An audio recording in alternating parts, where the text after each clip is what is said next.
탁월한 사회의 시선, 다음 내용을 이어가도록 하겠습니다. 우리가 꿈꾸는 시대를 위한 철학의 힘. 자, 무엇을 말하라고 하는가? 앞에서도 얘기했지만 우리에게 철학이 왜 필요할까? 우리에게 문화가 왜 필요할까에 대한 근본적인 질문이겠죠. 자, 각 시대마다 시대 정신이 있습니다. 지금은 디지털과 네트워크, 그리고 저성장과 고령화라는 현상으로 시작된 대전환기라고 할 수 있겠죠. 자, 과거 성장기에는 잘하는 사람이나 조직을 따라하는 것이 가능했습니다. 하지만 앞으로는 따라하는 것은 인정받지 못하겠죠. 직접 새로운 지식과 문화를 만드는 것이 목표가 되어야 하겠습니다. 그 바탕에 철학이 있다고 할 수 있겠습니다.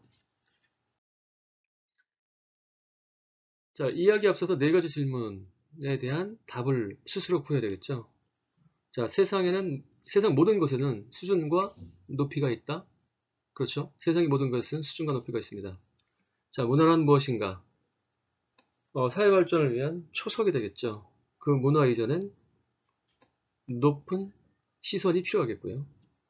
자, 우리에게 필요한 소양은 무엇보다 철학적 바탕을 통한 높은 시선, 높은 문화의 가치라고 할 수 있겠습니다. 자, 기획자에게 왜 철학이 필요한가? 자, 높은 시선을 위해서, 그리고 높은 문화를 만들어가기 위해서, 높은 컨텐츠를 기획하기 위해서 철학이 필요하다고 할 수 있겠습니다. 자, 이러한 내용들은 어떤 정답이 있다기보다는 각자의 고민을 통해서 이러한 화두를 체화시켜서 문화에 대한 학습과 기획에 반영이 되기를 바라는 마음에 네 가지의 질문을 드려보았습니다. 자, 1강은 버리는 것에 대한 이야기고요. 그리고 앞에 얘기했던 챕터 1에서는 대립적인 가치의 공존을 통해서 어떻게 철학적 차원의 사유를 할 것인지에 대한 얘기를 했고요. 지금 얘기할 부분에서는 패라는 제목으로 해서 패할패죠.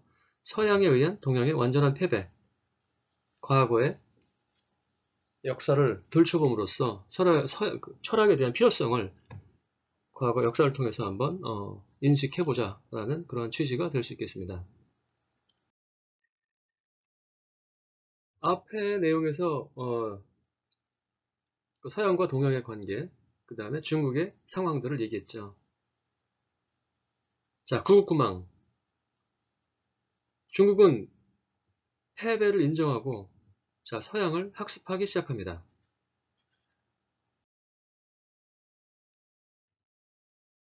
아편 전쟁 이후에 중국은 1861년 양무운동이라는 것을 일으킵니다. 자, 양무운동은 아편 전쟁 후 1894년까지 일어난 중국의 근대운동입니다. 이 당시에 중국은 대포 및 군함 제조를 위한 철 생산에 몰두하게 됩니다. 자, 구국구망을 위해서 서양을 학습하게 되죠. 여기서 잠깐 우리의 역사를 돌이켜보면 우리도 임진왜란이라든지 일제강점기라든지 굉장히 어렵고 힘들었던 역사들이 있었죠. 자, 그렇다면 우리의 노력과 정력을 이러한 일본에 대한 과거 역사를 기억할 때 지금 현재 우리는 일본을 증오하는 것에 더 노력하는지 아니면 일본을 극복하려고 하는 노력에 더 열정을 바치고 있는지 우리 스스로 자문해 볼 필요가 있겠습니다. 자, 이 당시에 중국은 복수를 준비하게 됩니다. 자, 아편전쟁 이후에 1861년 양문동을 통해서 서양을 극복하고자 하는 노력들을 하고 이 당시에는 주로 무기 제조를 위한 철 생산에 몰두하게 됩니다. 자, 양모운동의 결실이라면 이러한 양문동으로 인해서 강력한 북양 함대를 재건하게 됩니다. 자, 이렇게 그 강력한 북양 함대를 재건하게 되지만 여기 사진에 나와 있는 대로요. 이후에 그 1894년 일본과 청일전쟁, 일본이 청일전쟁을 일으키게 되죠. 이 청일전쟁의 패배로 인해서 이 북양 함대는 무너져 버리고 맙니다. 그 이후에 중국은 더욱더 철저하고 근본적인 개혁을 시도하게 됩니다.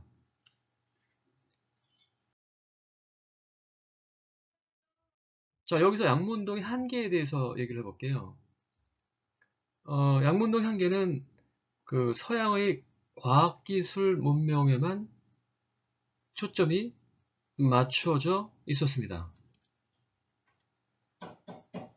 그로 인한 교훈이라고 한다면 이 과학기술 문명이라고 하는 것의 배후에는 정치제도, 그리고 문화, 그리고 철학.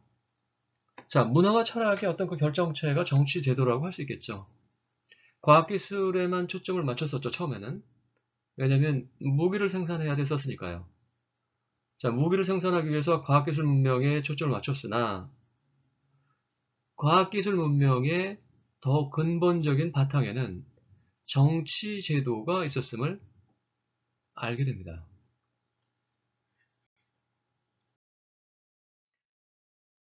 자, 그 이후에 변법 자강운동이라는 것을 진행하게 됩니다. 1898년에요.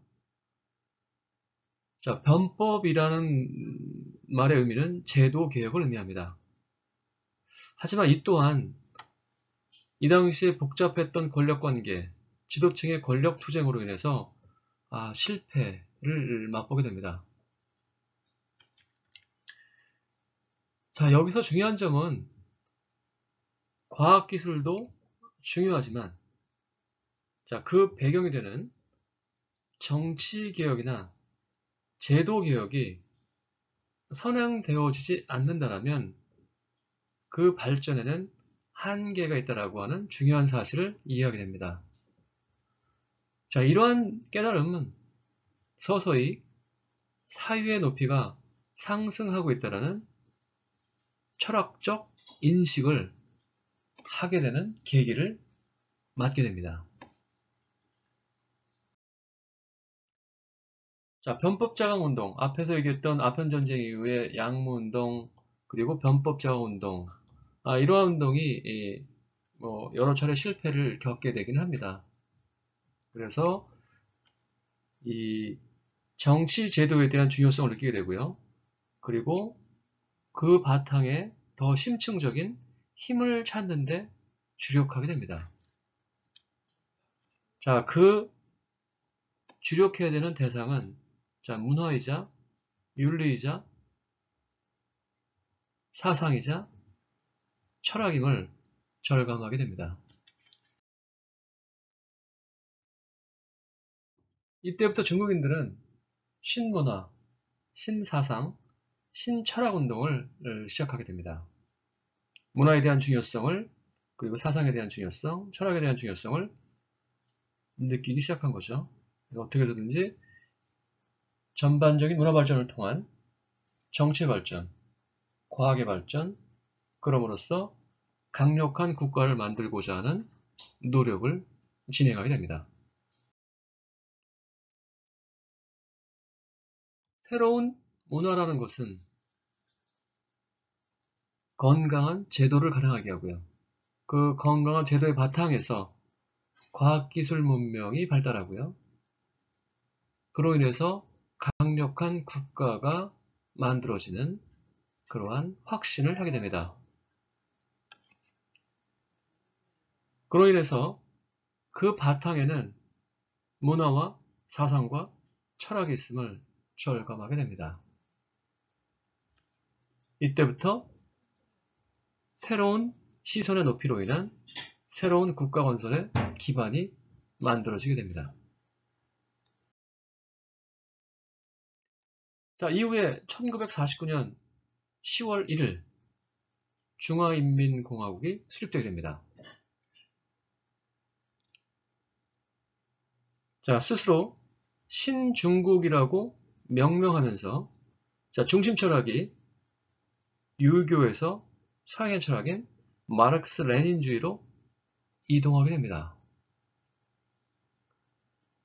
자, 여기서 중요한 것은 자신의 것을 개량하는 대신에 서양의 것으로 일순간에 바꾸어 버리게 됩니다. 시선의 눈높이를 기존에 그들이 갖고 있었던 유교라고 하는 시선에서 서양이 갖고 있었던 시선의 눈높이로 바꾸어 버리게 됩니다. 이것은 큰 변화라고 할 수 있겠죠.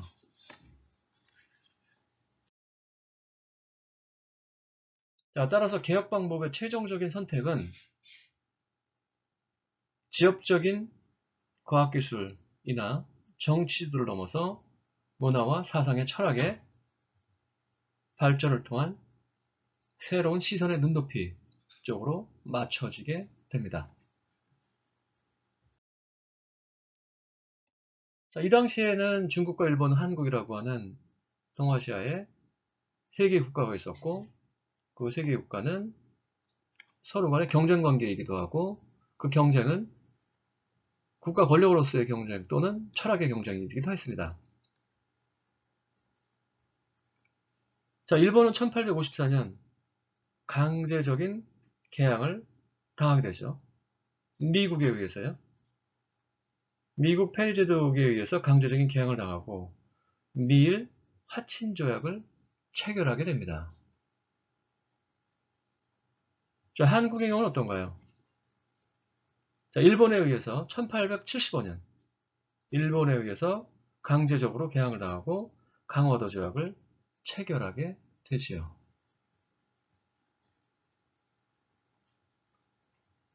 자, 여기 시차가 있습니다. 약 20년이라는 시차가 있었고요. 이러한 시차, 즉 개항의 시간 차이가 근대 국력의 차이로 연결되어졌음을 우리가 발견할 수 있습니다. 자, 일본의 힘은 어디서 왔을까요? 자, 일본은 1854년 미국에 의한 강제 개항 이후에 그 전까지 이어져 오던 막부 시대를 마감하게 됩니다.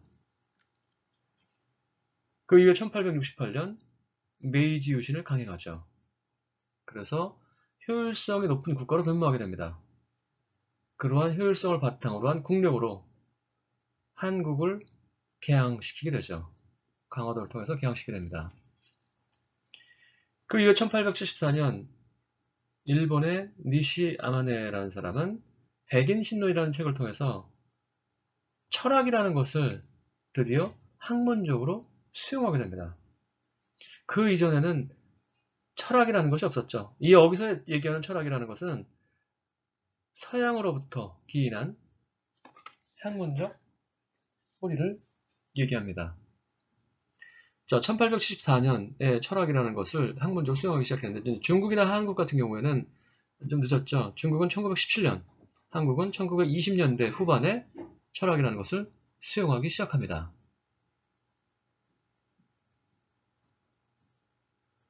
자, 일본은 이미 철학의 생산 단계에 들어가기 시작합니다. 자, 일본이 이 철학을 생산하는 이 생산 단계에 접어들 때까지 중국과 조선은 철학과 문화에 대한 자각적인 시각을 갖지 못한 상태에 머물렀던 일본과의 시차가 있었습니다. 자, 이미 철학의 생산 단계에 들어선 일본. 철학의 생산은 곧 사유의 독립, 생각의 독립, 높은 시선을 갖출 수 있는 상태가 되어버립니다.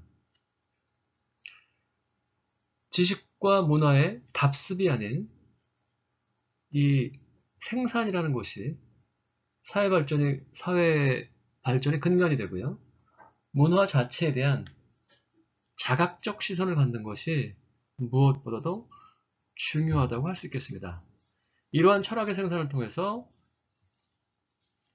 외국에 대한 답습이 아닌 스스로에 대한 생각을 독립하고 생각을 만들어내고 새로운 현실을 만들어갈 수 있는 주체적 역량을 기르게 됩니다. 자, 이렇게 과거의 중국과 일본과 조선 이 세 나라는 비슷한 상황 속에 처한 입장이었지만 조금 더 빠르게 생각을 독립하고 철학을 받아들이고 높은 시선을 가능하게끔 해서 강력한 국가를 건설할 수 있었던 역사적 배경이 있었고요. 그리고 그 중심에는 사회를 바라보는 시선, 문화를 스스로 만들어갈 수 있는 역량, 이것이 중요한 역할을 했다라고 우리는 배울 수 있겠습니다.